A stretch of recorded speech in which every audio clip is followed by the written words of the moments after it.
அஸ்ஸலாமு அலைக்கும் மக்களே, வாங்க இன்னைக்கு முட்டை தம் பிரியாணி எப்படி செய்யலாம் பார்க்கலாம். முதல்ல முட்டையை ஒரு 7 முட்டையை வேயிச்சு அதை இப்படி கட் பண்ணி வச்சுக்கோங்க. கீரல் போட்டுக்கோங்க. முட்டையில உங்களுக்கு மசாலா பழம் உள்ளே இறங்கும், அதனால இந்த மாதிரி கீரல் போட்டு எடுத்துக்கலாம். அதுக்கப்புறம் அதை மேரினேட் பண்ண முட்டையை மிளகாத்தூள், மஞ்சத்தூள், உப்பு, ஒரு அரை ஸ்பூன் மிளகாத்தூள், அரை ஸ்பூனுக்கு கொஞ்சம் மஞ்சத்தூள், அப்புறம் ஒரு அரை ஸ்பூனுக்கு கம்மி உப்பு போட்டு நல்லா மேரினேட் பண்ணிக்கோங்க. அது அந்த சட்டியில பத்துல நல்லா தட்டில் வச்சு பண்றேன்.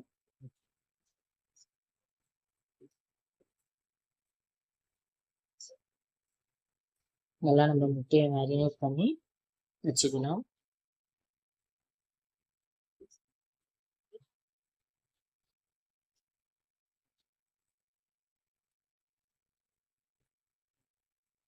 இதே மாதிரி மேரினேட் பண்ணி வச்சுக்கோங்க.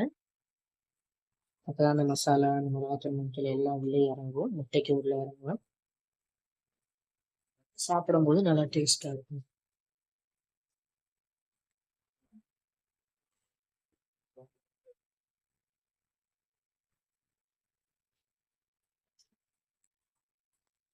இந்த மாதிரி மேரினேட் பண்ணி வச்சாச்சு. இப்போ நம்ம மசாலா ரெடி பண்ணலாம். இப்போ ஒரு சட்டி எடுத்துக்கோங்க. இப்போ ஒரு பேசன் எடுத்துட்டாலும் அதில் நம்ம ஒரு 1/4 கிலோ தயிர் போட்டுக்கிட்டேன். தயிர் போட்டு நல்லா மிக்ஸ் வச்சு நல்லா மிக்ஸ் பண்ணிக்கோங்க. அந்த தயிர் ஒரு கட்டி முட்டை இருக்கக்கூடாது, அதனால நல்லா மிக்ஸ் பண்ணிக்கோங்க. இப்போ நம்ம பவுடர் மசாலா ஒன்றுலாம் ஆட் பண்ணலாம். மஞ்சத்தூள் ஒரு அரை ஸ்பூனு,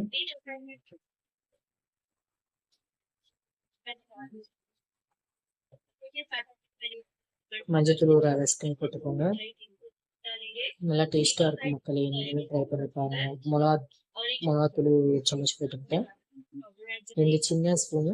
அதனால அவங்க வீட்டில் மெஷர்மெண்ட் தனித்தனியாக இருக்கும், அதனால் நீங்கள் அதுக்கு தகுந்த மாதிரி போட்டுக்கோங்க. ஒரு அரை ஸ்பூன் கரம் மசாலா ஆட் பண்ணிக்கிட்டேன்.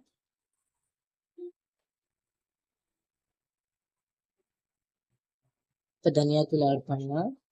ஒரு 2-3 ஸ்பூன் தனியாத்தூள் ஆட் பண்ணலாம். எனக்குன்னா 7 முட்டை குவான்டிட்டி கொஞ்சம் 3 கிளாஸ் அரிசி போட்டு செய்ய போகிறேன் முட்டை பிரியாணி. அதனால் அதுக்கு தகுந்த மாதிரி நீங்கள் மசாலா ஆட் பண்ணிக்கோங்க. நம்ம காஷ்மீரி மிளகாத்தூள் கொஞ்சம் ஆட் பண்ணிக்கலாம், கலர் கொடுக்கும். 1 ஸ்பூன் 1.5 ஸ்பூன் காஷ்மீரி மிளகாத்தூள் ஆட் பண்ணிக்கோங்க.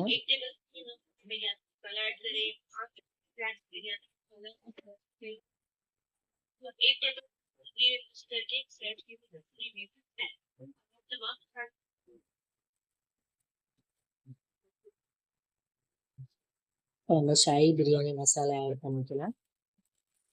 ஒரு 2 ஸ்பூன் இருக்கும் ஷாஹி பிரியாணி மசாலா ஆட் பண்ணிக்கோங்க.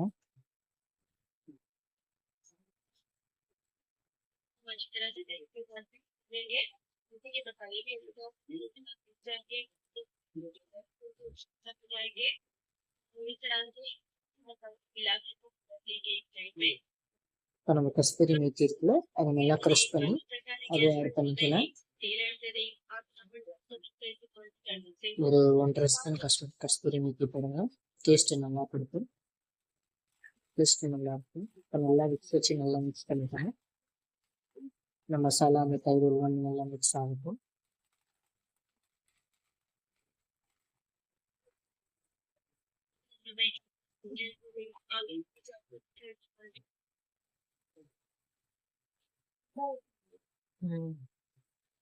நம்ம ஒரு சட்டி எடுத்துக்கலாம். இப்போ 3 கிளாஸ் அரிசி நல்லா வேக ஊற்றுங்க. எனக்கு ரொம்ப தம் பிரியாணி செய்யணும். அரிசி வேக வச்சுதான் நம்ம மசாலா லேயர் ஆட் பண்ணுவேன். அதனால தண்ணி ஊற்றிக்கலாம் சட்டியில். அது ஒரு அளவாக ஊற்றிக்கோங்க. தண்ணி அளவு தேவையில்லை, அப்படியே ஊற்றலாம். எனக்கு சோறு வேக வச்சு நம்ம எடுக்க தான் போகிறோம், அதனால ஒரு அளவாக வச்சு அளவாக கொதிக்க வச்சுக்கணும். தண்ணி கொதிக்க வச்சுக்கணும். நல்லா தண்ணி ஊற்றி அதில் உப்பு போட்டுக்கலாம்.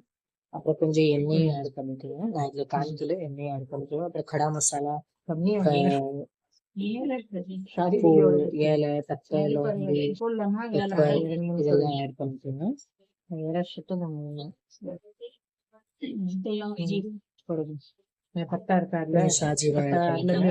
பிரியாணிக்கு ஷாஜீரா ஓட்டையா இருக்கு, பார்த்து போடுங்க. இதெல்லாம்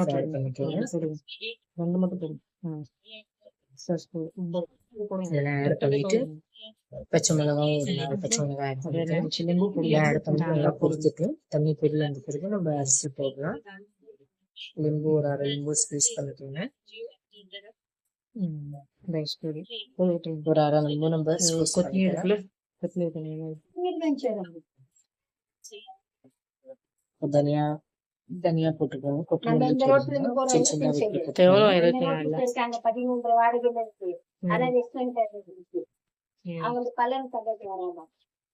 இங்கேயும் சொல்லிதான் இருக்கு கடைக்கு தண்ணி கொதி வந்துருச்சு. நம்ம அரிசி ஆட் பண்ணிக்கலாம். அரிசி 2 நிமிஷம் நல்லா கழுவி ஆட் பண்ணிக்கோங்க.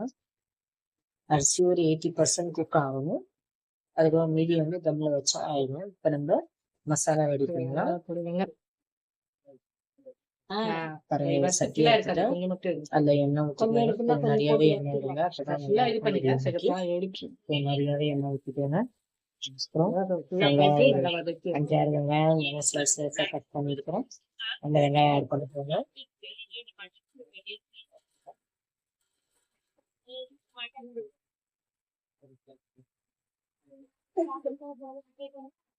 அரிசி வெந்துருச்சு. இந்த மாதிரிலாம் அரிசியை பார்த்துக்கலாம். அரிசியை எடுத்துக்கலாம். எடுத்து அந்த சைட்ல வடிகட்டி வச்சுக்கலாம். அரிசியை இந்த மாதிரி எடுத்து இந்த மாதிரி சலடையில போட்டு எடுத்துக்கோங்க. தண்ணி எக்ஸஸ் தண்ணியெல்லாம் வெளியே வந்துடும்.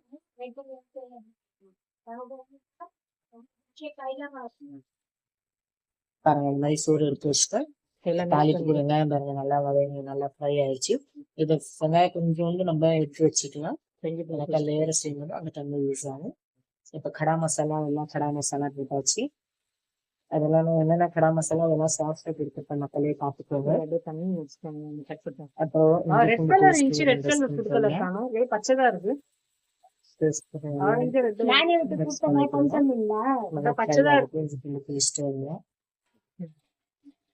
மசாலா நம்ம போட்டு வச்சோம். அந்த மசாலா நம்ம இதுல ஆட் பண்ணிக்கலாம். தக்காளி ஆட் பண்ணிக்கலாம். இதெல்லாம் நல்லா சேர்ந்து புதிய இருக்கும். நல்லா தக்காளி வாசனை போகும். முட்டை நம்ம மேரினேட் பண்ணி வச்சுன்னா அது முட்டையை ஆட் பண்ணிக்கலாம்.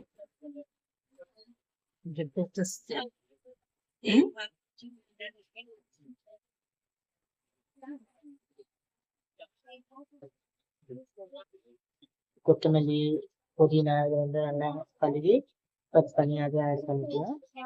மசாலா எல்லாம் மசாலா வந்து முட்டையில இறங்கிக்கும். அது வரைக்கும் நல்லா போட்டுட்டு நல்லா மிக்ஸ் பண்ணிக்கோங்க. நல்லா மிக்ஸ் பண்ணிட்டே இருங்க. கொஞ்சம் கிரேவி நிறையா இருந்தா நம்ம மசாலா சோறு லேயரா வைக்கிறது நல்லா ஏதோ அந்த இது ஆனது பாருங்க. நல்லா கொதி வந்துருச்சு. இப்ப நம்ம அடுப்பு ஆஃப் பண்ணிக்கலாம். இப்ப அதே சட்டிலேயே நான் சோறு லேயரா வைக்க போறேன். இப்ப கொஞ்சம் கிரேவி எடுத்து பாருங்க. இப்ப இது மேல நம்ம சோறு போடுறோம். அரிசி பண்ணு வச்சோம். அந்த சாப்பாடை இதுல போட்டு நல்லா லெவல் பண்ணிக்கலாம். மசாலா உப்பு போட்டி அப்புறம்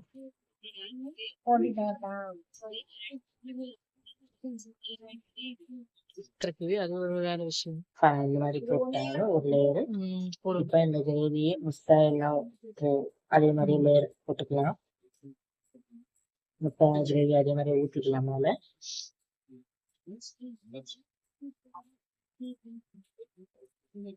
தாராளமா ஊத்து. வீடியோ எடுக்கிறவங்க தாராளமா ஊத்து. கன்ஃபியூஸ் பண்ணிட்டு இருக்காது. நம்ம கிரேவி நல்லா ஊற்றிக்கலாம். அதுல என் மேல வைக்க மாட்டேன். எல்லா முட்டை கீழே போடுற. ஏன் தாயே எங்க அம்மா என்ன பண்ணாங்க, எல்லா முட்டையும் மேல முட்டை வைக்கணும். அப்புறம் எடுக்க சொல்லிட்டு மேல அப்புறம் லேயர்ல வேணும். அதனால இல்ல அப்புறம் நிறைய முட்டை வச்சு அந்த கிண்ட உடஞ்சிருச்சு.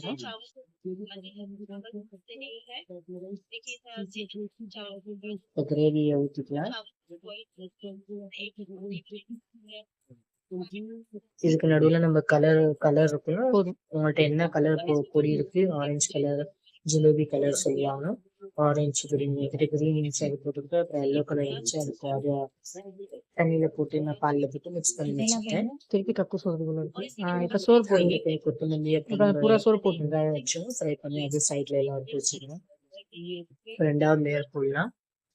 2வது லேயர் போட்டு அந்த தண்ணி பாருங்க, உங்களுக்கு பேபி தண்ணியில மிக்ஸ் பண்ணி வச்சிருந்தோம்னா அதை நம்ம இதுல போயிடும். தெளிச்சு விடும்போது கலருக்கு நல்லா இருக்கும். ஓவரா கலர் ஃபுட் கலர் போடக்கூடாது, எனக்கு அது உடம்புக்கு நல்லது இல்லை. அதனால ஓவரா ஃபுட் கலர் போடக்கூடாது. இப்ப பாருங்க, இந்த கிரீன் கலர் போட்டுக்கோ. நான் கம்மியா தான் மிக்ஸ் பண்ணி வச்சுட்டேன் நிறைய, நான் கம்மியா தான் நான் போட்டேன்.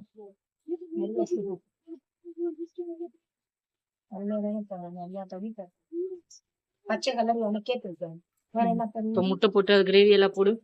லாஸ்ட்ல பச்சை மிளகாவும் இது போடு. மேலேயும் கிரேவி போடு. ஆமா, அப்புறம் இப்ப நம்ம மீதி இருக்கிற முட்டை காமிக்க முட்டையை மாட்டேன். மேல ஆட் பண்ணி கிரேவி போட்டுக்கலாம். அப்புறம் முட்டை சைட்ல எடுத்து வச்சோம்னால ஒரு மாதிரி எடுத்து போட்டுக்கலாம். இப்போ கிரேவி எப்படா ஊற்றிக்கலாம்.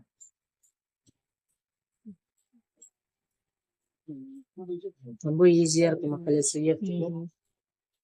நீங்க மேல வீட்ல ஏற்கனவே பச்சை மிளகா இருக்கு, ஒரு வாட்டி. ரெசிபி பிடிச்சிருந்தா லைக் ஷேர் சப்ஸ்கிரைப் வெங்காயம் போட்டு அது மேல பச்சை மிளகா போட்டு வெங்காயம் போடு. இப்போ நம்ம வெங்காயம் ஃப்ரை பண்ணி வச்சிருந்தோம், அந்த வெங்காயம் போட்டுக்கலாம் மேல. அப்புறம் 3-4 பச்சை மிளகாய் ஆட் பண்ணணும்.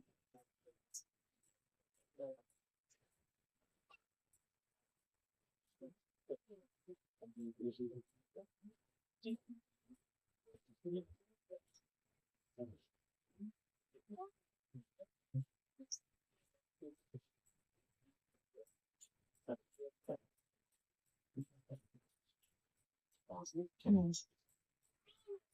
4 பச்சை மிளகாய் ஆட் பண்ணிக்கலாம்.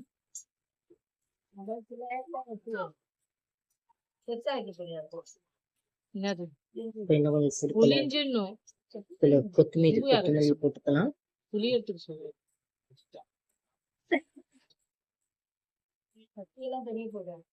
ஒண்ணும் இல்ல.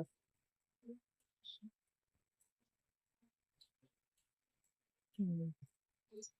புளி. தனியா போட்டு கொத்தமல்லி போட்டுக்கோங்க. அதுக்கப்புறம் ஒரு பாதி லிம்பு ஸ்பீஸ் பண்ணிக்கலாம்.